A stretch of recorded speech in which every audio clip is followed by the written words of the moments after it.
Hey, what's up, y'all? This is Lewis Speaks 2024, and today I want to talk to you all about ambivalent relationships. What are ambivalent relationships?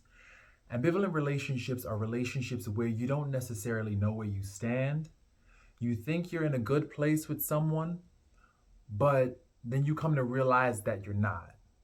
And so oftentimes we entertain these relationships and we don't always know we're in them, but we could possibly be in these relationships and be just a sitting duck. A lot of us get the sneaking suspicion that something's just not right within these ambivalent relationships, but yet and still we need evidence. We keep on searching for evidence because here's the thing, it's never really clear as to where we stand in these relationships. In ambivalent relationships, you will oftentimes be the recipient of confused feelings. You will never quite know where you stand with someone. Because on one hand, they're telling you that they're there for you, that you're great, that they love you, that they care about you. But then you start to realize that their actions don't coincide with their words. And so there's this dissonance and this disconnect between their actions and their words, making you question whether or not they're friends, whether or not they are good romantic partners, whether or not they are good coworkers even. You know? You start to realize that there's inconsistencies in their behavior that make it difficult for you to have a solid feeling about them. Because normally, like with an enemy, they'll show who they are. They will show who they are instantly. You know where you stand with them. You know that this person don't like or care about you. You're good. But in ambivalent relationships, you'll always question and find yourself doubting whether or not somebody is for you. And my thing is this, it's very simple. If you have to question whether somebody is for you, you already have your answer. Because with love and with genuine care, concern, consideration, it's not a question, it's an answer. So when you have to question whether or not somebody is for you, somebody's being real with you, somebody's actually good for you, you already got your answer. So it's just a matter of taking the necessary steps in order to free yourself from such confusion. Because here's the truth, confusion in relationships will kill you. It will undermine your confidence. It will threaten your mental and your psychological growth and your psychological health. Always having to question and wonder whether or not somebody's good for you, it's an energy drain. It is an energy drain. The energy that you could be using on writing that great novel, on working on that hit song, on your chosen field, you're using that energy to try to decipher hidden meanings. You're using that energy to try and decipher these mismatched behaviors. No, that's too much detective work. That is too much detective work, and no one should be forced to do that. When you are in a relationship, you should feel safe. You should be able to exhale.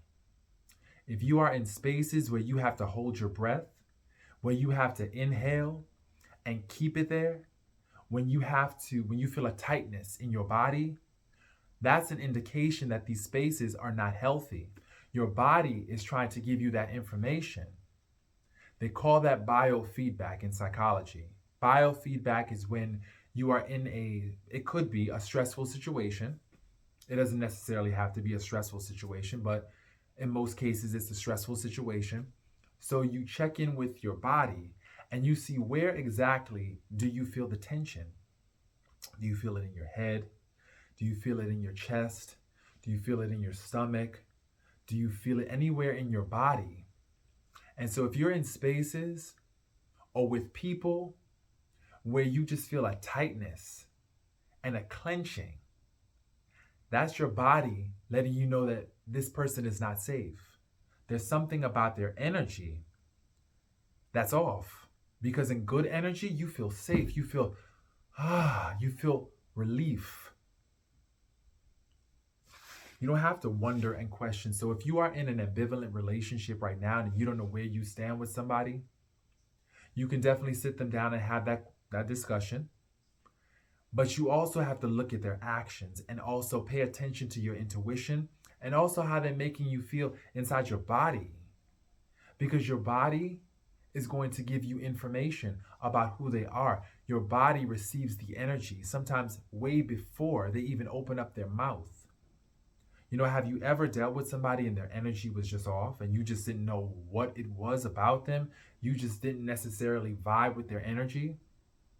Well, that's your body and that's your intuition telling you that this person is not for you.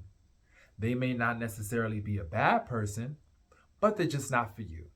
And so you got to pay attention to that.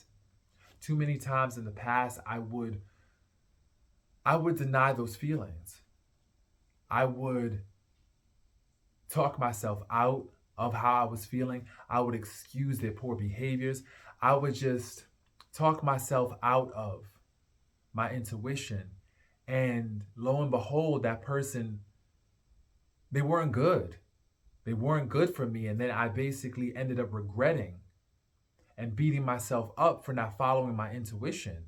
And so the thing about it is you gotta follow your intuition. When your intuition is speaking, that's like God's voice telling you, stop, this person is not for you. And so you need to adhere to that. And so it's hard, especially when you are lonely, especially when you don't have many friends or many decent family members. It can be really, really difficult to walk away, but you have to walk away because your first friend, for one, is with God. That's your first friend. Your second friend is with yourself. You got to be a good friend to yourself. And it's not a good friend to yourself when you continue to deal with people who are not for you. Stop being good to you. So it's time to be good to you. It's time to really, really love on you and really begin to attract the energy that is right for you. Because if you continue to hold on to this toxic energy, what's going to happen is that it's going to poison your good energy and poison your good feelings. So you're going to take this negative energy that this person transfers onto you and you're going to incorporate it and integrate it into your own energy, and it's going to pollute your energy, making other people who are meant for you inaccessible. They're going to avoid you because your energy no longer attracts and vibes with theirs. So you got to make sure you preserve and protect your energy. You keep your energy pure and clean. You got to keep your energy pure and clean, because if you don't, you'll wind up attracting the same energy that you're trying to avoid. So if you are in a workspace that is toxic, if you are in a friend space that is not serving you, if you are in a relationship where you just don't know, this person, they're just not, and you're not getting a good reading, like a good energy reading from them, but you're unsure, yeah, that feeling of uncertainty is definitely a clue that something is off. So you might as well check in, examine that feeling, see exactly where it hits in your body, and pay attention, because there are so many people out here. I'm gonna tell you right now, I met one person in particular when I was in Cancun, and she confided in me that she was living with an autoimmune disease, and she stated that it was triggered by a relationship that was toxic. She's a survivor of domestic violence, and she realized that the relationship was toxic, but she continued to stay in it. And as a result, the stress started to erode and attack her immune system to the point where it started to cause her autoimmune issues. So now her life has been shortened as a result of not following her intuition, as a result of continuing to deal with toxic situations and toxic people. So the thing about it is this: you don't have to question an authentic relationship. Anything that is good and that feels good to your spirit, to your soul, you don't got to question it, you know? But when a person or an environment, you got too many questions about, you don't know, you don't really know, they're inconsistent, they are sometimey, they're just, take a moment of pause. Something about that, it's not for you. You got to pull away. Protect your energy, please. And begin to deny and refuse any ambivalent relationship in your life, because you deserve relationships that make you feel alive, that don't cause you to question. Relationships that feel like home, So please, begin to take care of yourself, y'all. I love y'all. Peace.